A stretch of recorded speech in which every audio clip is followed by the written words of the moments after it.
Hi everybody, I'm so excited.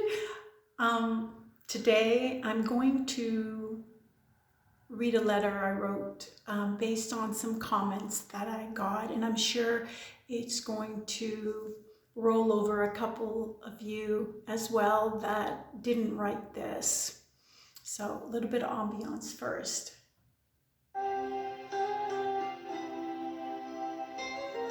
A letter from me to you.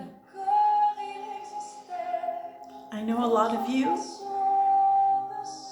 see the truth of this world now in a dark way because you see so many things that were hidden.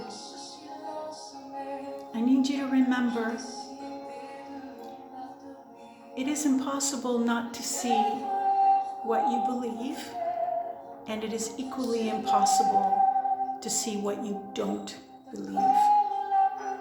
Therein lies perception, which is built on your experiences, and that establishes your beliefs. This is why thinking positive and having a blank slate in your mind as to that experience doesn't work for you. You can't fool yourself. And that's because it's not tied to you in a great way. You making something happen out of nothing. That experience is not tied to you. There is a certain element of confusion to perception because it involves awareness and your interpretation of it, of that awareness. But you can't be aware without interpretation of what you perceive and its interpretation. If you don't see clearly the good, the great, the miracle that is happening right now, it is because you are interpreting against it, so you don't believe it.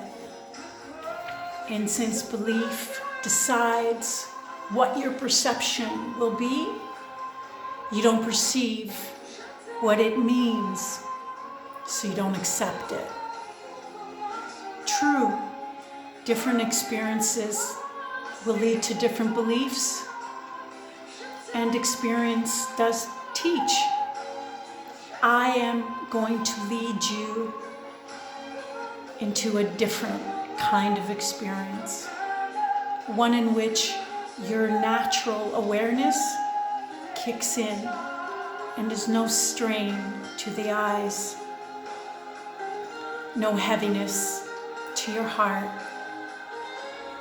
It is the distortions and your narrow, limited mindset, belief that is unworthy and tiring you. That's all. Resistance because it's not natural to you and for you. If you bow down to the God of guilt, it will demand punishment and you will obey, believing that you are born out of sacrifice and pain.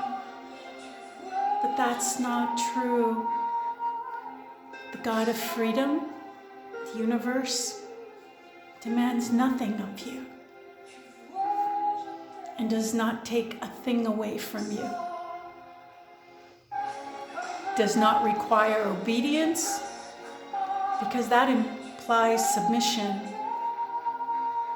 It teaches that if you will to follow, not in the spirit of sacrifice or submission, but in the ease of freedom, you will conquer all things. I assure you, the freedom to exit your world of anything that hurts you, binds you, or frightens you. cannot be forced upon you. It is offered when you reach the state of grace, freedom, contentment in what you have to offer to the world, your gifts and your humility. In this way, you are safely surrounded of what is yours forever. You will not find peace until you remove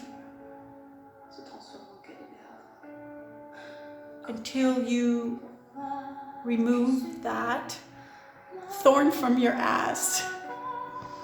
Family, friends, your heart, the girl, the guy that does not match you.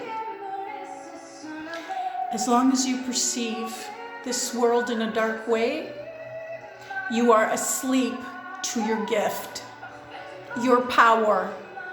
And as long as you believe that you're next or it will catch up to you, you will have nightmares. You will always awaken to your own call. The call to awake is inside of you. If spirit, universe, lives in you, then you are awake. But you must see the magic of the universe through you, or you won't perceive that it has been done for you, not against you. And unless you share all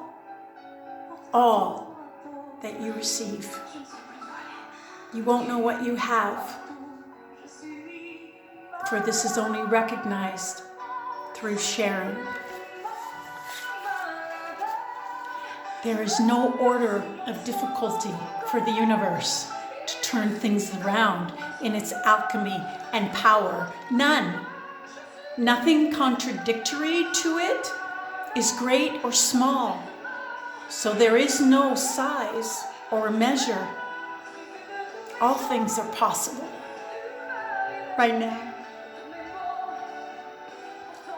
and is waiting for you to tap into it. Not tap into other people sucking up your current, your electricity, your light, but the vastness that is also known as your home. Come back with me. Come back to your home.